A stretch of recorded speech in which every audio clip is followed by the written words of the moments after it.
সুজানগর বাজার বণিক সমিতির নবনির্বাচিত কমিটির প্রথম সভা অনুষ্ঠিত হয়েছে।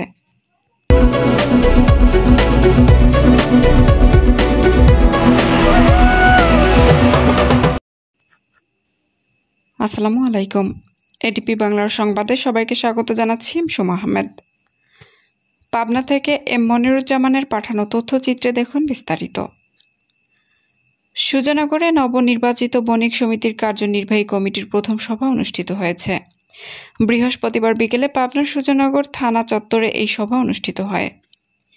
নবনির্বাচিত বণিক সমিতির সভাপতি ও উপজেলা বিএনপির সাবেক সভাপতি আলহাজ আজম আলী বিশ্বাসের সভাপতিত্বে ও সাধারণ সম্পাদক উপজেলা বিএনপির সদস্য সচিব এবং সাবেক ইউপি চেয়ারম্যান শেখ আব্দুর রৌফের সঞ্চালনায় প্রধান অতিথির বক্তব্য রাখেন উপজেলা নির্বাহী অফিসার মীর রাশেদুজ্জামান রাশেদ। বিশেষ অতিথির বক্তব্য রাখেন থানার অফিসার ইনচার্জ মুজিবুর রহমান। এ সময় আরও বক্তব্য রাখেন পৌর বিএনপির সভাপতি ও সাবেক মেয়র কামাল হোসেন বিশ্বাস, উপজেলা বিএনপির সিনিয়র যুগ্ম আহ্বায়ক ও বিশিষ্ট ব্যবসায়ী রফিকুল ইসলাম মণ্ডল, পৌর বিএনপির সাবেক সাধারণ সম্পাদক ও বিশিষ্ট ব্যবসায়ী আব্দুস সালাম মোল্লা, উপজেলা জামায়াতের নায়েবে আমির ফারুকি আজম প্রমুখ।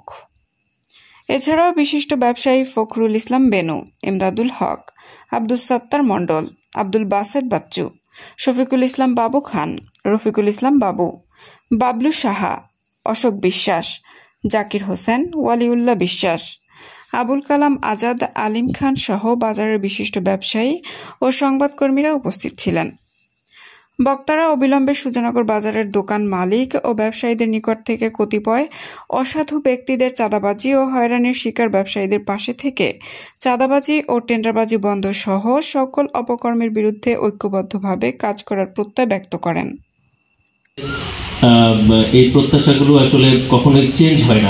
আমি মনে করি যে আমাদের সুজানগর বাজার কেন্দ্রিক আমাদের সাধারণ ব্যবসায়ী ভাইদের সাথে আমার যতটুকু কথা হয়েছে বা আমার এই সুজানগরে আমাদের উপস্থাপক মহোদয় বলেছেন যে প্রায় দীর্ঘ সময় 1 বছর হয়ে গেছে আমার এখানে।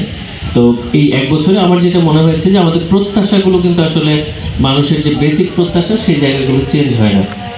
তো প্রত্যেকটা জায়গায় একটা ব্যবসায়ীরাই হলো মূল ভূমিকা পালন করে। আর এখানে আজকে উপস্থিত আছেন সবাই, যারা উপস্থিত আছেন তাদের সবাইকে আমি সালাম দিচ্ছি, আসসালামু আলাইকুম।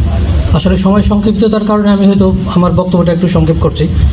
অ্যাকচুয়ালি আমরা আজকে যাদের নিয়ে বসেছি তারা এই সমাজের বণিক শ্রেণী, মানে কি ব্যবসায়ী সমিতি, ব্যবসা যারা করেন তারা অবশ্যই এই সমাজের একজন বড় প্রতিনিধি এবং তারা সম্পদশালী।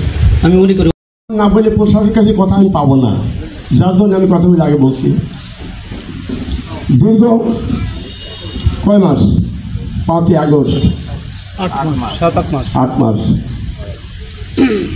শেখ হাসিনা সরকার পতনের পর বাংলাদেশের মানুষ সুন্দর একটা স্বপ্ন দেখছে, আর স্বপ্ন দেওয়ার উদ্দেশ্যে লোক রাজনীতি ছত্রছায়া ব্যবহার করে সুজানগরে বিভিন্নভাবে তারা চাঁদাবাজি করছে, ভয় পেয়ে দেখাচ্ছে। এই ব্যাপারে প্রশাসনের সহায়তা করার জন্য আমাদের মূলত আজকে এখানে এই সভা করা। 2-4 মাস আগে হলে আর বেশি ভালো হতো। এর মধ্যে সরকার পরিবর্তন হওয়ার পরে সুজানগরে অনেক কিছু ঘটে গেছে সুজানগর বাজারে, যেটা হয়তো আমরা কোনো অবস্থাতেই রোধ করতে পারিনি।